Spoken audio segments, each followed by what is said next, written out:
If you do what you love, you'll never work a day in your life. Hmm. Hmm. Hmm. Yeah. What? That that's that's a load of crap. It is. It just is.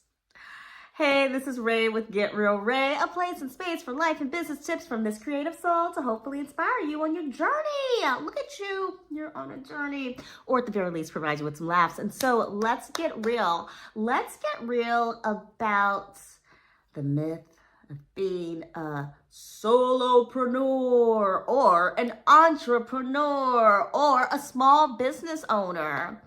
Let's face it, work is work.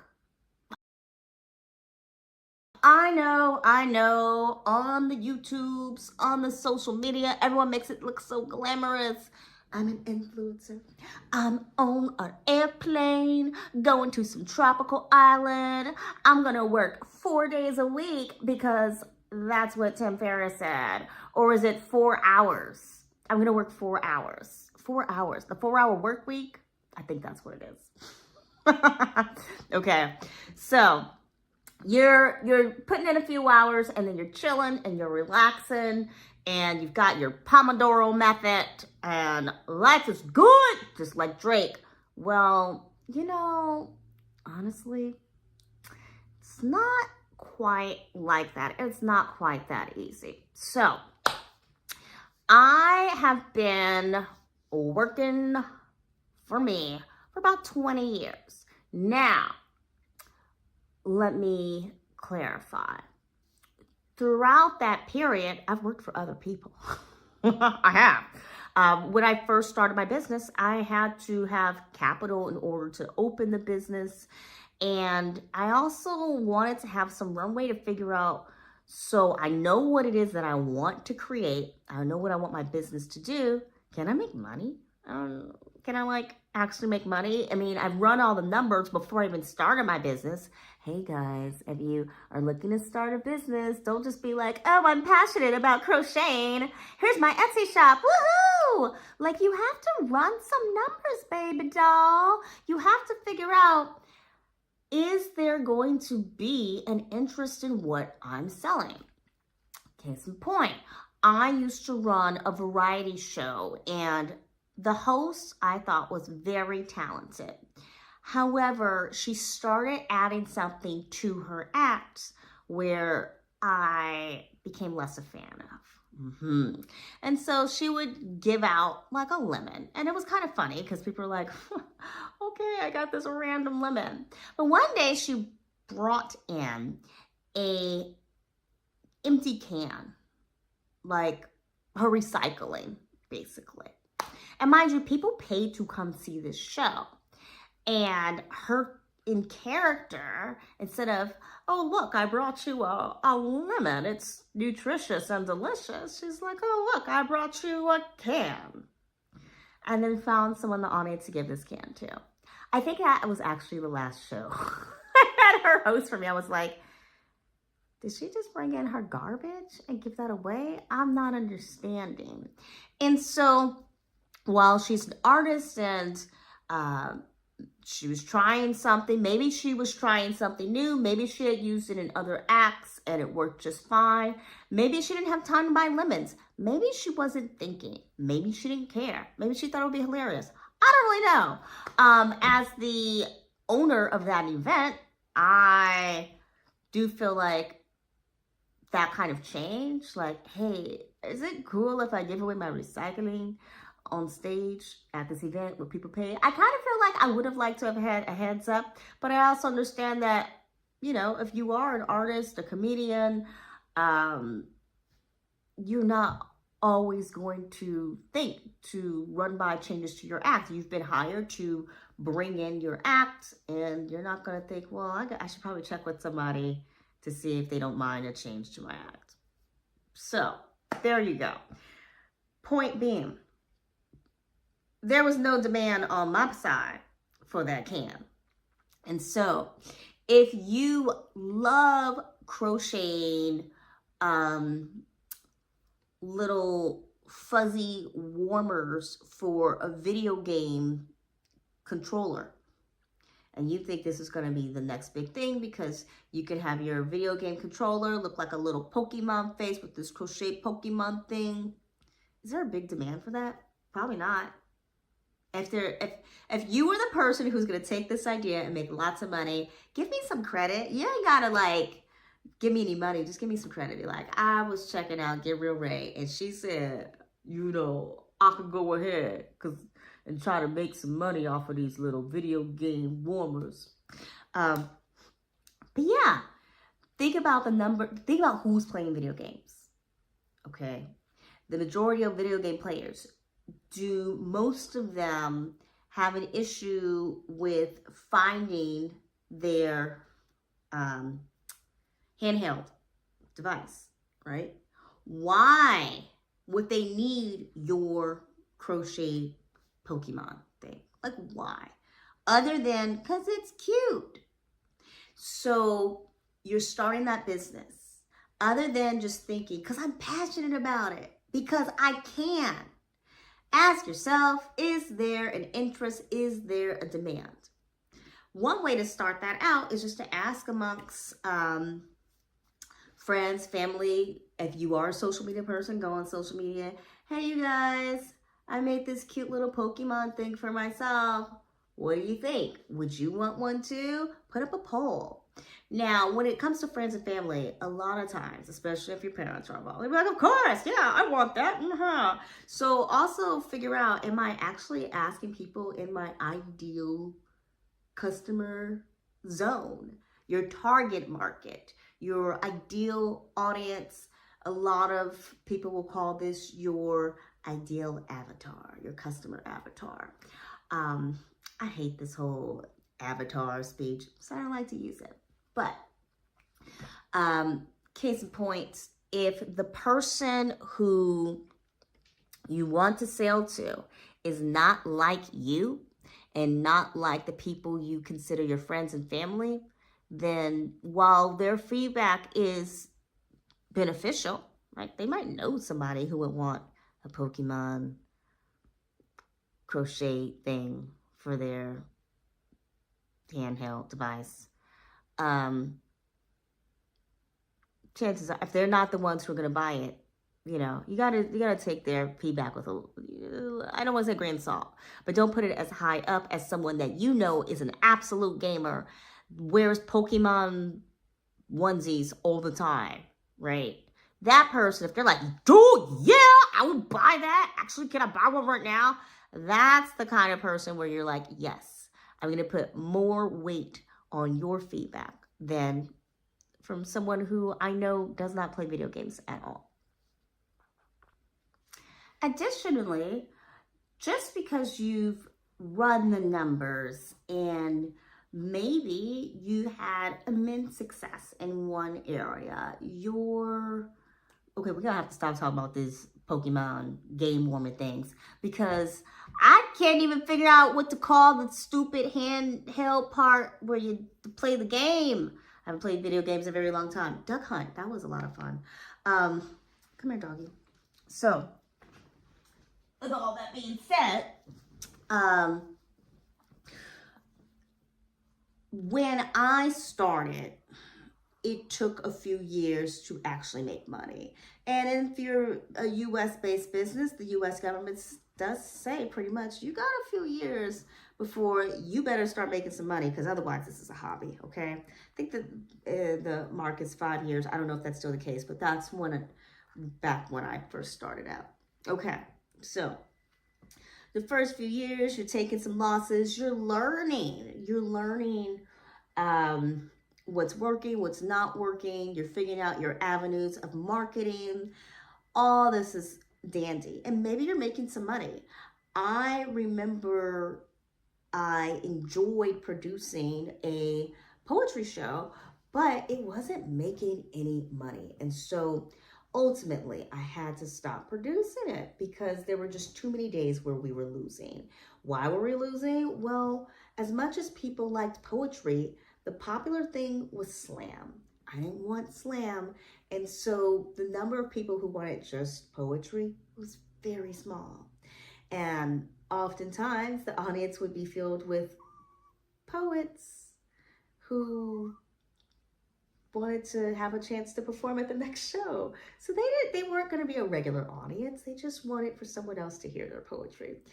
So not a viable business. Great for like a once a year event, but definitely not for a monthly event.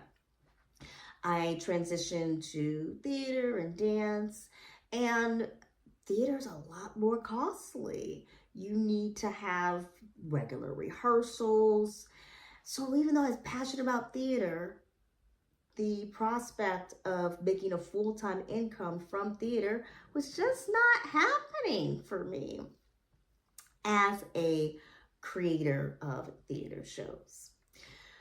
So yeah, passion is great, but I think it's important to remember that even in this AI age with all this technology, that just being passionate about something and running your basic numbers is not going to be enough to ensure a sustainable and viable business. Over the years, we talk about how you build it, they will come, and if you're passionate, then you'll never work a day. But work is work. And over the years, it's important to realize that you're going to be working. You're going to be making changes to your business. Maybe you are going to make a change to your business where you cut it down to you're only involved in your business 4 days a week. Or maybe you cut it down to where you're only involved in your business 4 hours a week. And when we talk about using AI and individuals overseas, my brain is forgetting what we call them, contractors who are in foreign countries and are able to work for a lot less than a US worker. Yeah, it all looks and sounds really good on paper. And this is an advice that a lot of people will give. Like, oh, okay, so you need to get all this stuff done. Well, spend a month setting up your website with your Zaps to connect to your email list, and then hire an assistant through OK. Oh, wow, what was that site? I want to say OK Recruiter, but that's not what it is. But hire assistant that's in the Philippines and you're in the US, and just give them the work to do in terms of how to answer your emails, set up your chat bot, set up your auto responses, and then just check in once a week to make sure everything's good. A lot of those people who have created videos, sold books on those ideas, ask yourself, are those people still in this very moment running their businesses like that? When they created that video, wrote that book, were they still implementing those systems that they are? This dog is just staring at my face. It's making me nervous. Implementing those systems that they are promoting. So, oftentimes, journalists, authors do research, right? We want to do research to test this theory. We're going to test it. We tested it. Now we're going to sit down and write the thing, and then we're going to have to spend time promoting the thing. But many times, promoting the thing is not just one person doing it, okay? You wrote the book or you created the YouTube video. Now, you're going to have to spend time creating promotional content, marketing content. Yes, you can use this app to go ahead and create those videos really quickly and create those short viral clips really quickly. That's great. But the content still has to be put in. Maybe your assistant is doing it, but you would have had to have spent time to find a good assistant that's not going to mess things up. Okay, maybe this good assistant has been with you for a while. You've got all the systems in place. The assistant says, I've got your video, I've got your book. I'm going to go ahead and execute the system that we created together. The system this time, I'm meaning the actual order of how you want things to be done, the instructions. and you say, yes, go for it, and they implement it, you still got to put your time into getting the interviews. Maybe you have a manager or agent who's helping you get interviews. Or maybe you have someone who is helping market your product, your business, your service. Point being, the idea of achieving things on a large scale, just being one person who has put in a system once, and it's going to suddenly bring you lots of money, solve all your problems, blow everything up. It's just not realistic. It's just not. It's not. It's always more than one person. Even as a solopreneur, you still have businesses you rely on to keep your website up. Or maybe you've got someone who does your taxes for you. Maybe you are relying on someone to help you with your social media. It's not really a party of one. And you might be saying, but Ray, I do my taxes myself. So do I. I do my marketing myself. So do I. And I do my website myself. So do I. But do you actually have your own hosting platform? Maybe you have your own server in your basement. Good on you, boo. But you're not cranking out your own electricity. So at some point you are relying on others.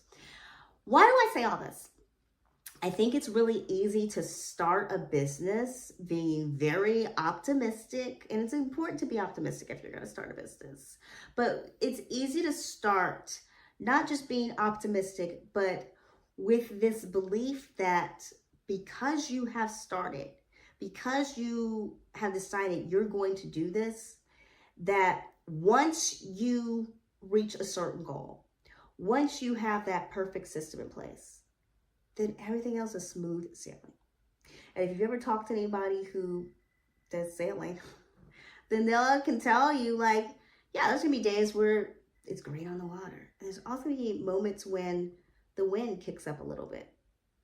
And you're like, man, I wasn't expecting that. I did look at the weather, but this isn't quite what I was preparing to deal with. There's going to be times when the water's just a little choppy, or maybe there's something going on below the surface of the water that you could not have anticipated and accounted for, despite the fact that you were tracking the season of which animals will be coming through your way. As someone who has been in business for 20 years and have had multiple businesses and has worked for many people, and has had periods where business is not making any money or enough money to sustain me, thinking I'm going to go out of business, having to figure out, oh my gosh, what else can I do or sell, or how else can I market this in order to survive? I can tell you with all honesty that it's always going to be work. Just because you work for yourself does not mean it's not work. Work is work.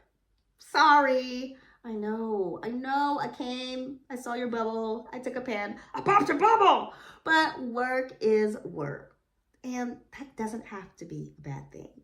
So instead of crying and being like, Ray, you just ruined my day. Now I'm not going to go start my business. No. Or maybe you are someone who has a business already. You're like, Ray, I've been in business 30 years. I was hoping you was going to tell me it was going to get easier, girl. But, man, I might as well give up. Instead of giving up, accept that work is work. And then ask yourself, what are you willing to tolerate? What are you not willing to tolerate? We've already talked in other videos about knowing your wants.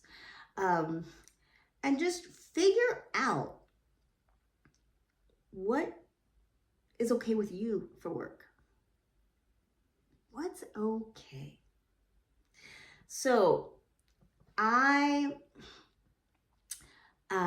teach a lot of different subjects online, and that's one of my businesses to help the other businesses stay afloat. because I decided for myself that I really don't want to go back to working for somebody else. Yes, working for somebody else would bring me a lot more money, and that would be great. But I've just decided I've reached a point where I'm not interested in doing it.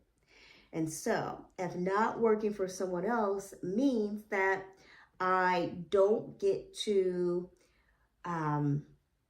go out to nice restaurants once a month or even twice a month, and that I don't get to keep up with my French tutor for private lessons, and that my list of, things that I want to enjoy, like private Pilates lessons, or, gosh, I'm trying to think of something that's not a private lesson, or having a new fancy Apple Watch or Fitbit. If not working for someone else means that I can't have these other things. I can't take a family member on a cruise or just on a nice vacation to another country right now. I have to accept that because of the work I have chosen, I have chosen the work that I'm doing. I am willing to do that work. That work is work. And I'm going to be okay with presently that work is not allowing me to do all these other things that I want to do. Think of the bodybuilder. The bodybuilder might want to eat the chocolate cake, the donut, the cupcake, the cookies, mom's home cooking. But the bodybuilder also knows there's a competition coming up. And so they have to prioritize. What is it that, you know what I say, what is it that you really want? But what is it that I'm okay with putting in the work for right now? Well, I know in order to do this competition and have a chance of winning, I'm not going to eat the things that I really, really, really want. And those things, they're not off the table forever. They're just not on the plate for right now. And that's okay, because I've decided that the work I really value is eating this plain chicken and this small amount of broccoli so I can go kill it at that competition. All right, so what have we learned? We've learned that work doesn't have to be a bad thing. Reframe how you think about work. If you grew up thinking work is that difficult thing that you do and you're living for the weekend, figure out how you can think of work as that thing you do that allows you to do so many other things. The so many other things should not be defined as working less. That's the problem with the 4-hour work week and the having virtual assistants to do everything and using Python and AI and Zaps and all of these various tech hacks and optimization in order to, in theory, free up your time. Except that things are gonna change. They'll keep changing. Your body's always changing. Life is constant change. If your business is not changing, it's dead, or will be very soon, right? So maybe that change is just getting you new customers. Maybe that change is new eyeballs on your business. But change is natural, normal, inevitable, and we need change. We need change. Same way, we need fulfillment in work. Now, if you are someone watching this and you're like, Ray, I go out to that field. I pick the berries from the field. I give them to the supervisor. I get my piddly little pay. There is zero fulfillment in that. I know that's work. Work is work, girl. You ain't told me nothing I don't know. I hear you. Know that I've also done types of work that I'm like, oh my goodness, is there freedom from this? But I found a path for freedom from a lot of types of work I was just not enjoying. At the time, I needed to feed myself. I needed to take care of friends or family. These things were priorities. But over time, I was able to rework things so that I had fewer obligations to others, and I could then prioritize transitioning towards work that would allow for me to feel fulfilled. So if you are watching this, either wishing, hope, and praying for the day where you can start your own business, wishing, hope, and praying for the day where you don't have to work for anybody else, wishing, hope, and praying for the day when your business will make tons of money and then you can sell it and retire. Wishing, hope, and praying for the day where things will just be different than what they are now. I encourage you to take a moment to figure out how can you work with what is happening now in your life and then make a plan for what things will look like in 1 year, then 6 months. So if in 6 months, within a 6-month period, you can save up enough money where maybe you can invest in a course that would allow you to interview for a job where you don't have to pick the berries anymore, start saving, right? Maybe that means you've got to take on extra work, or maybe that means working overtime. Maybe that means not buying certain things from the store. Or maybe that means telling friends and family, hey, guess what? Let's go spend time at the park because it's good weather, instead of that weekly trip to McDonald's or the once a month, whatever. I just bought some nail polish the other day. And I was like, wow, I haven't purchased nail polish in a really long time. And I like how my nails feel when I've done my nails. But it was a sacrifice. I just had to put it to the side for a bit so I can focus on taking that little bit of extra money and putting it towards a bill. Right? So I think you get the point. Yes, I hope so. Follow your dreams, my friends. Follow your dreams. But know that your dreams do not have to be a nightmare, and that if you're feeling like, man, this is still rough, or this hasn't gotten easier, will it ever get easier? Yes, it will get easier, and it will get harder. And it's always going to be easy, and it's always going to be hard, and it's always going to be changing. And that's work. But guess what? That's life. So don't believe the hype, because you know your girl be telling you, she be telling you the truth. All right, my friends, until next time, peace.